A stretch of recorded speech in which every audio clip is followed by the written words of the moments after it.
Hello అండి. One more mini vlog. ఈరోజు Wednesday కదండీ! నేను మా బాబుకైతే వ్యాక్సిన్ వేయించడానికైతే తీసుకొచ్చానండి. మా ఇంటికి దగ్గరలో ఉన్న కమ్యూనిటీ హాల్‌లో ఇలా ప్రతి బుధవారం, శనివారం ఇలా వ్యాక్సిన్ అయితే వేస్తూ ఉంటారండి. పిల్లలు పెద్దయ్యారు కదా!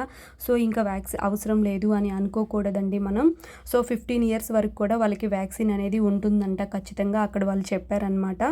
నేను లాస్ట్ ఇయర్ అయితే 6 ఇయర్స్ మా చిన్న బాబుకైతే వేయించాను. ఇప్పుడు తినికి 10 అనమాట. 10 వచ్చినప్పటి నుంచి కంప్లీట్ అయ్యేలోపు మనం ఆ వ్యాక్సిన్ అయితే వేయించొచ్చు. సో, ఇప్పుడు హాలిడేస్ కదా! నేను ఇప్పుడు తీసుకెళ్ళి వేయించాననమాట తనకి. అది వేయించిన తర్వాత ఫీవర్ వస్తుందా ఏంటి అనేది మొత్తం వాళ్ళే చెప్తారండి. మనకి విలేజెస్‌లో అయితే అంగన్వాడీ స్కూల్స్‌లో అలా వేస్తారు.